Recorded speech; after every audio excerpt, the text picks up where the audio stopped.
Hey there, Start here. So after kind of getting my morning routine out of the way and doing all that stuff, I went ahead and cleared the Selachimoth to up to level 99 using an FTKO team, and I was able to actually get a fairly, I don't want to say it's like super budget or anything because the units are kind of specific, but I've sort of found a bottom line that honestly I don't think is too hard to meet with the units and the gear here. So it really just kind of relies on X-Death doing the majority of the damage because he's got some nice innate killers for this one. And obviously X-Death being a very strong Meteor user just really makes FTKOs really simple. So let's get in here real quick and I'll just show you. This is a no mods clear. This is just to clear level 99, to do it quickly. But yeah, here's the team. So we've got Sylvie, obviously she's there for buffs, the Sword Imperil for X-Death, and then the 250% bug killer buff for X-Death. Chizuru is there because she's just easy to gear for this one. She's got a lot of innate bug killer in her kit, so then you just focus on the Aquan killer.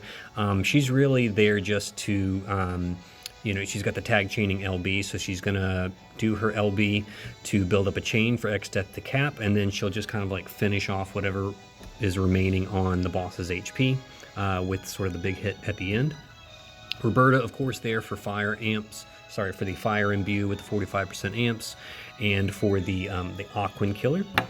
X-Death just bringing the Meteor nuke. We've got Kaito, who's going to be doing some breaks and rolling away the undispellable defense and spirit buffs on the first turn. And then Luis is there for the fire amp field. She also brings a 90% spirit break, although Kaito's 88% spirit break is perfectly fine.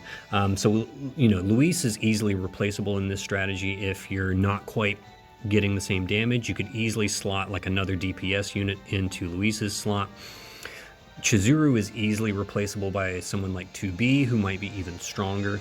Kaito is kind of unreplaceable because you need to have somebody to roll back the defense and spirit buffs on turn one. But if your team is like really strong, you could potentially just do it without, like, if I didn't have Kaito, we'd probably do about half the amount of damage that we're doing here. But if your units are just like super strong and you bring in just a bunch of top tier DPS, you could probably still do it without Kaito, but Kaito makes it easier for a weaker team. Roberta is technically replaceable because you can have Luis, imbue everybody with fire anyways, and then she provides, I think, 25% amps plus her amp field. So you could technically bring in somebody in place of Roberta to do Aquan killers or just another really strong DPS, and you might be able to get away with it. So a lot of potential swaps here, but this boss isn't particularly hard to kill on the first turn, as long as you can roll away those defense and spirit buffs with Kaito. And Kaito doesn't need to be really geared. You can be EX1, that's fine. I'll cover the gear quickly, but really, like, Sylvie doesn't need anything. You just need access to her Brave Shift. All this gear is irrelevant. Chizuru, only need to worry about Brave Shift form.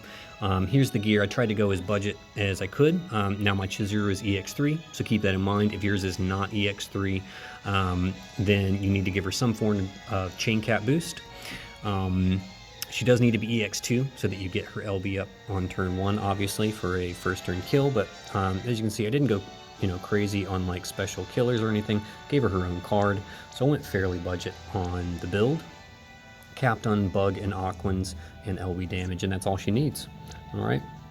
Roberta, you can ignore the gear because all she's doing is imbuing and buffing killers, so this gear is irrelevant. She can be naked.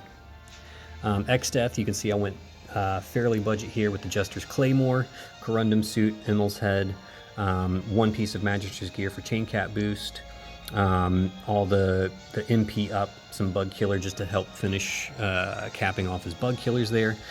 I did have to give him the Dazzling Demoness card.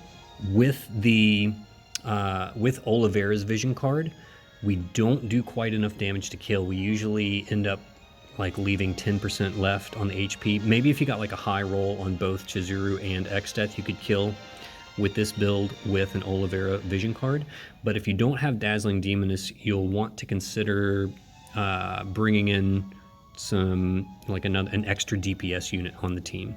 So Dazzling Demoness is kind of required here to get away with this few this sort of like budget gear and everything.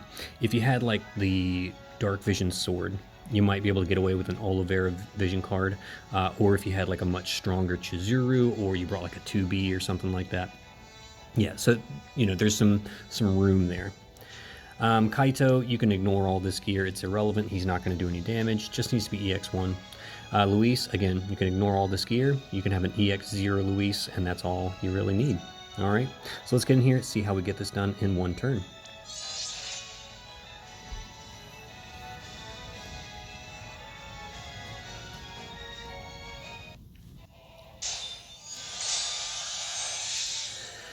Alright, so you'll see the boss does have some buffs, attack and mag, defense and spirit. They are undispellable, which is why we need Kaito there. Okay, so we'll just go ahead and get rid of all that. So Kaito, he will do Crashing Wave, Unpredictable Tide. That's going to get rid of the undispellable buffs, and then Deep Submersion for the Katana and Peril. Alright, Sylvie is going to do Paladin's Offense, Beaten Insect on X-Death, and Clever Paladin Strike for the Sword and Peril. Alright, Luis is going to do Fire Starter for the Fire Field. Then you can do like Heavy Firepower, Power Boost, and Incapacitate Target. Incapacitate's the big one for the 90% Spirit Break, just for that little extra smidge of damage for X-Death. Roberta, Rousing Roar, Aquan Killers, and Inferno Breath for the Fire Review. Alright, X-Death will just prep a Meteor, Chizuru does her LB. Alright, once all the buffs are in place, we should be good to go. So we've got 90% Spirit Break, 175% Fire and Peril, Big Bug Killer, Sword and Peril, good to go. Alright, we are looking good. Let's do it.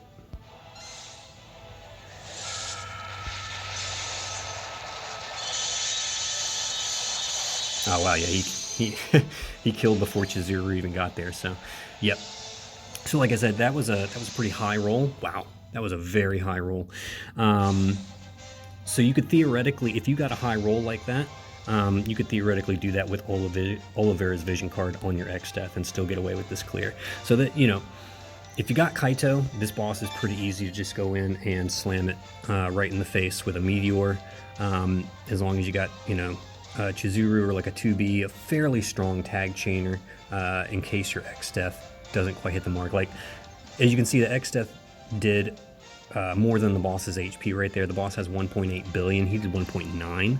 That is like I said, that is an unusually high roll for my X-Death. Usually Chizuru has to make up that little bit of difference at the end, but yeah, that was kind of cool to see. Alright, so there's an easy way to just kind of get in there, clear it up to level 99. Like I said, if this isn't working for you, you can try adding a stronger DPS unit to squeeze out a little bit more damage. I'll also work on an even more budget clear to sort of, show you how to get through the fight if it's taking you more than one turn. I'll work on that later on today, and also hopefully work on a rank 1 clear later on today. Rank 1 might have to wait until next week. I might need to work on it over the weekend, but we'll see. So thanks for hanging out with me. Thanks for following. Stay tuned. More coming up later today. All right, I'll see you on the other side.